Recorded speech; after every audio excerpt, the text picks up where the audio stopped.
Question क्या है? Question देखेंगे 3 का 1 नंबर है ना। बोलिए क्वेश्चन, बोलिए तो क्या है? क्योंकि साइन स्क्वायर 63 डिग्री, बोलो साइन स्क्वायर 27 डिग्री,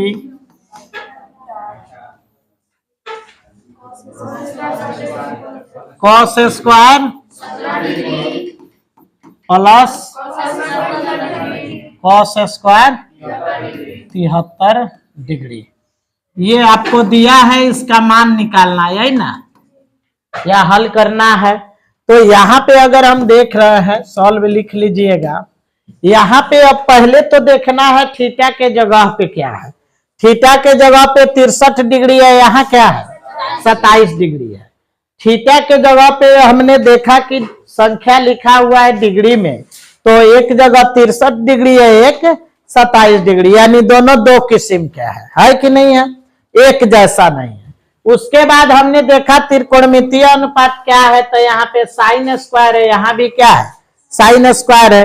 हो सकता है कभी क्वेश्चन आपको दे दे साइन स्क्वायर 63 डिग्री या जोड़ कॉस स्क्वायर 63 डिग्री, तो हम तो जानते ही हैं sine square theta plus cos square theta बराबर क्या होता है।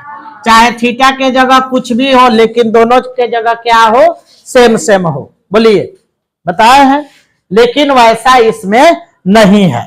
तो हम देखेंगे यहाँ पे कि साइन स्क्वायर दिख रहा है, यहाँ भी साइन स्क्वायर है, तो काहे ना इसके थीटा को ऐड करके देखे कि 90 आ रहा है कि नहीं, यानी पूरक कोण है कि नहीं। तो 63 और 27 जोड़ेंगे तो 90 डिग्री आ जाएगा। और जब 63 27 90 डिग्री आएगा, सेम सेम है, तो इसमें से कोई एक को हमें क्या करना होगा, चेंज करना होगा। जब 90 डिग्री आ जाए, यानी हाथ छाप तो है नहीं इसमें, 0 30 45 60 और 90 डिग्री है नहीं है, तो नहीं है तो छोड़ देंगे। दूसरी चीज जो डिग्री दिया हुआ है वह सेम सेम नहीं है। तीसरी चीज जो त्रिकोणमितीय अनुपात है वह सेम सेम है। तो किसी न किसी को एक को चेंज हमें करना पड़ेगा। जब 90 डिग्री आ जाए पूरक कोण से रिलेटेड क्वेश्चन और सेम सेम हो, चाहे नहीं भी हो, तो उसमें किसी एक को हमें चेंज करना पड़ता है। बोलिए ठीक है। तो यहाँ पे साइन स्क्वायर 63 है और साइन स्क्वायर 27 डिग्री है, तो किसको आप चेंज करेंगे, इधर वाले को कि उधर वाले को? चलिए इधर वाले को चेंज कर लेते हैं। किसको चेंज करें, इधर करो चाहे उधर, दोनों का सेम है, कोई एक ही चेंज करना। तो साइन स्क्वायर आप पढ़े थे, यहां पे ध्यान दीजिएगा, साइन थीटा, ठीक है, साइन थीटा है।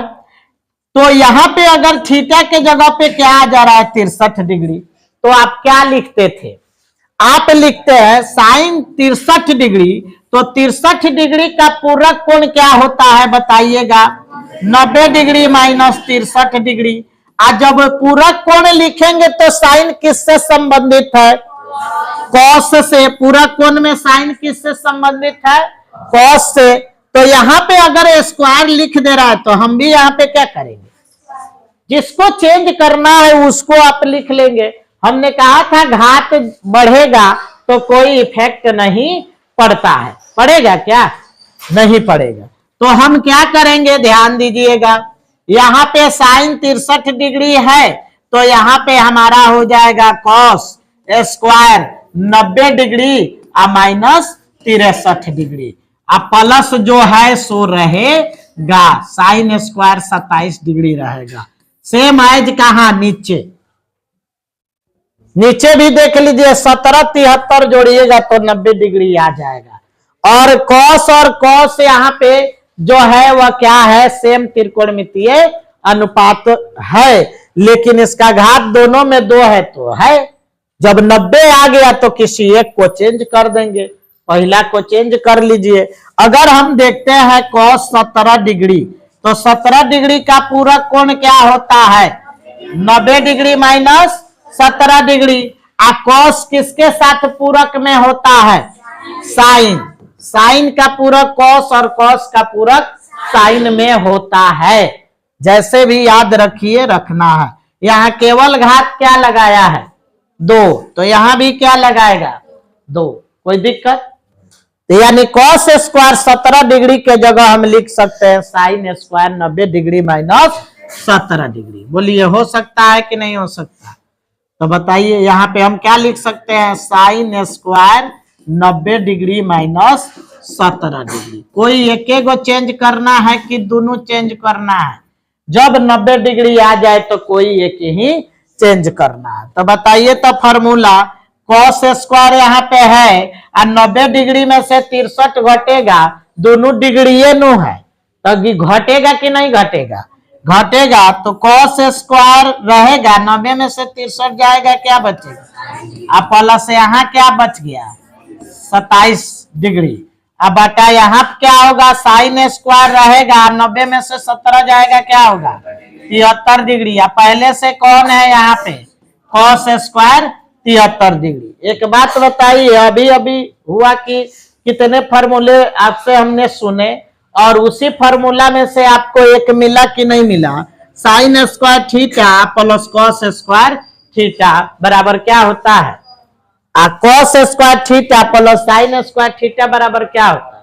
क्रम विनिमय है, इधर करो चाहे उधर, जोड़ और गुना में कोई फर्क नहीं पड़ता है। तो आप दिमाग जब लगाइएगा तब बनेगा, और नहीं भी लगाते हैं हम बना दिए तो दोबारा जाके इसको घर पे इसका अभ्यास कीजिए, प्रैक्टिस कीजिए, ताकि इसको जैसे क्वेश्चन मिले आप तुरंत उसको सॉल्व कर सके। ठीक है? जिन लोगों से नहीं बना है वो लोग प्रयास करेंगे, नहीं प्रैक्टिस कीजिए कि इस मैथ को कैसे बनाया जाए। तो बोले थे हम कि साइन स्क्वायर थीटा है, तो थीटा के जगह पे आप गैया बछरुआ एक उदाहरण दिए थे ना, घास भूस गोबर कुछ भी रखिए, लेकिन दोनों में क्या रखना है? सेम सेम रखना है। तो बताइए, तो इसमें थीटा 27 है, तो इसमें कितना है? इससे कोई फर्क पड़ता है? लेकिन नियम जो है, जो आपको पढ़ाया गया है, cos square theta plus sine square theta बराबर क्या होगा? तो थीटा के जगह कुछ भी आए सेम है ना, तो क्या मान हो जाएगा? 1 हो जाएगा। तो बाबू ऊपर भी 1 होगा तो नीचे क्या होगा? यहाँ 73 दे दिया, यहाँ 27 तब भी 1 हुआ, और यहाँ 73 डिग्री है तब भी क्या होगा? 1 ही होगा। क्यों? क्योंकि साइन का वर्ग और जो कॉस का वर्ग का योगफल क्या होता है? 1 के बराबर होता है। तो sine square theta plus cos square theta बराबर क्या होगा? 1 होगा। दोनों मिलके क्या हो गया? 1 बन जाएगा। कहा इसमें कुछ है? लेकिन आपको ऐसे मैथ मिले नहीं है, क्वेश्चन मिले नहीं है सॉल्व करने के लिए, अब मिल रहे हैं तो दिमाग आपका धीरे धीरे खुलेगा। तरीका यही है, जो मैथ हम बना दे रहे हैं उसको आप घर पे बैठ के अभ्यास कीजिए। ठीक है? उसको बार बार बनाइए, 2 बेर 4 बेर। जो लोग कमजोर है वो चाह रहे हैं कि हम कैसे तेज हो जाए, तो आप घर पे अपना बैठकर और बढ़िया से किसी भी चीज को पढ़ाया जाए उसी को बार बार लिखिए, याद कीजिए, बार बार बनाते रहिए। देखिए आपको आ जा रहा है कि नहीं आ जा रहा, जरूर आप तेज हो जाइएगा। अगर हम कमजोर हैं, आप पढ़ने बैठिए नहीं रहे हैं, तो कहां से तेज हो जाइएगा? हो जाइएगा।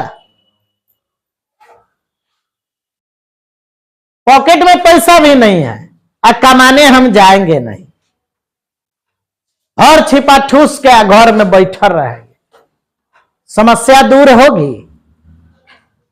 कुछ ना कुछ बाहर निकलिएगा, काम धंधा कीजिएगा, तो जो 2 रुपया पॉकेट में नहीं है तो 2 रुपया मजदूरी के रूप में आएगा कि नहीं आएगा? पॉकेट में आएगा। आखिर पहले भर छिपा मार लिए, थरिया भर थरिया, सो गए, पैर पर पैर चढ़ा लिए हैं, सोच रहे हैं हई काम करेंगे 10 रुपया मिली, हई करेंगे तो 100 रुपया मिले, हई करेंगे बागे में 3 रुपया किए जाए, छोड़ा। तो एगो तो फोकाटी है, 1 रुपया नहीं है, और कामो धंधा में सोच रहा है कौन काम करे नहीं करे, करे नहीं करे। अरे कोई भी काम मिल रहा है, बढ़िया है, ईमानदारी से आ रहा है 2 रुपया, तो उसको करो के तो देखो, उसी से सोर्स मिलने लगेगा। आज 2 रुपया कमाया तो कल 4 रुपया जरूर कमाओगे। कमाओगे कि नहीं कमाओगे? लेकिन खा के सो जाओगे, कुछ मिलेगा? दिन पर दिन वो जो पैसा है वो सब हो रहा जाए। उसी तरह कमजोर बच्चों के लिए है कि हम कमजोर है, हमको समझ में नहीं आता, हम नहीं पढ़ेंगे। वो क्या करता है, पढ़ने जाता है, जल्दी से कॉपी किताब उल्टेगा, जल्दी बंद कर देता है, तो वो कमजोर के कमजोरे रह जाता है। जबरदस्ती पढ़िए, समझ रहे हैं? मन ना लगे तब भी पढ़िए। आज कुछ भी नहीं आए तो है इतना बना हुआ है, इसी को लिख के समझ में आ रहा है ना? इसी को 10 पाना लिखिए, 20 पाना लिखिए, एक मैथ ही आएगा ना बनाने? आएगा कि नहीं आएगा? इसलिए प्रयास कीजिए, अभ्यास कीजिए, जरूर आपको मैथ आएगा। हम जैसे कर रहे हैं वैसा ही कीजिए, ठीक है? जो लोग नहीं बना पाए हैं वो नोट कर लेंगे, बाकी सभी बच्चों का तो बन गया है। थोड़ा बहुत आपको इधर उधर किया होगा, ज्यादा गलती नहीं होगी। बोलिए सही बात है कि नहीं? थोड़ा बहुत इधर उधर, थोड़ा कंसेप्ट की जरूरत है, तरीका की जरूरत है, ठीक है? चलिए तो फिर देखते हैं नेक्स्ट टाइम है, फिर और क्वेश्चन सॉल्व करेंगे।